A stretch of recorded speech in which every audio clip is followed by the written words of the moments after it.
Good morning and welcome to the Eric Hockley Show, sponsored by Jimmy Dean Breakfast Sandwiches. Rise and shine, it's Jimmy Dean. Thank you everyone. We have a wonderful show for you guys today. It's going to be a real treat.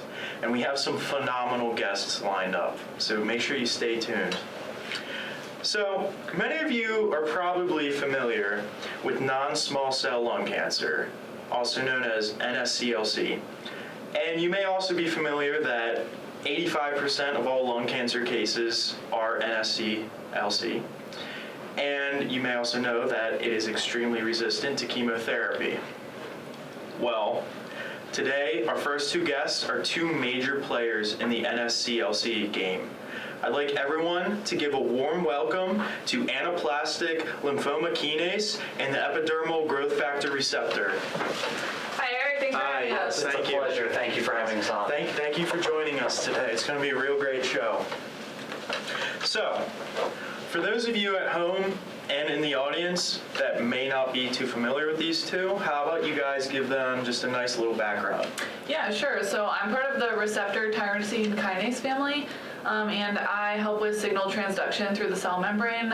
Essentially, I'm stimulated by a growth factor, at which point I dimerize, and then I'm activated through phosphorylation. Wow. So I'm also a growth factor receptor, and I start a signal transduction pathway that helps NSCLC grow. Wow. Okay, thank you guys for the nice little intros. So if you don't mind me asking, what have you two been up to recently? Yeah, sure. So as you know, I don't get around much in adult tissues. And so whenever there is a mutation that causes my overexpression, I just really do as much as I can to get out there and cause as much non-small cell lung cancer as I can. Wow, that's pretty amazing. Yeah, thanks.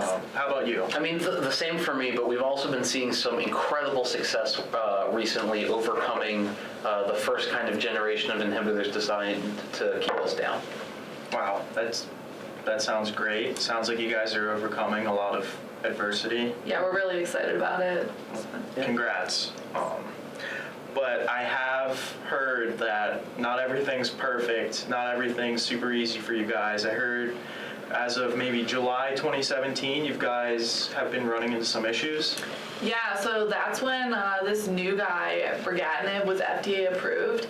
And ever since then, he's just been coming in. He binds to my cyclic amine and my methionine 1199A residue and inhibits phosphorylation, so I can't even start signal transduction. And not only that, but he also has hydrophobic interactions with my valine 1130A residue. I mean, it's just absurd, all the stuff that he does to try and prevent me from causing this NSCLC. Wow. Yeah, I mean, same thing for me. He comes in with his little anti-EFGR sidekick antibody, right? And this sidekick antibody inhibits my expression.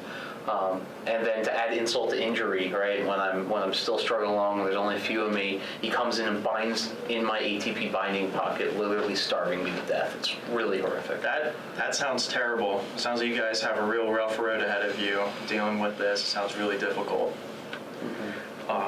But as all fans of our show know, we love to get both sides of every story. So our third and final guest for today is actually the drug himself, Brigatinib. Let's bring him out. Thanks for having me on the show. It's really great to be here. Thank you. If you are. So hopefully we can try to keep things a little civil. So let's begin. Originally, Brigatinib, where are you from? I actually grew up over in Japan, down at Takeda Oncology. Back there, they actually called me Allenbrig. Oh, right, that's right. Now, if I'm not mistaken, Takeda Oncology was originally founded as Millennium Pharmaceuticals in the year 1993, and I also believe that it was a subsidiary of Takeda Pharmaceuticals, which also happens to be the largest pharmaceutical company in all of Asia. Yeah, that is all correct, Eric. And you might know some of my siblings, Eclusig, Adcetris, Mepact. I don't know any of them. None of those names sound familiar to me at all. You sure? We're a pretty big family in the world of fighting cancer. I'm sorry, I don't know any of those other names. Well, I'm the most important one anyway, so let's get back to the real reason I'm here. NSCLC is really untreatable. Less than half of all people diagnosed with stage 1 NSCLC survive. That is extremely depressing. That is very depressing, and I'm just here trying to fight cancer. But these two are the real problem. They're killing millions of people. Wait, guys. Whoa. Okay. We can't prevent the You are killing mutations. people. They just happen. I'm going to bind you and inhibit you. No, Hey, no. Brigatinib, look at me.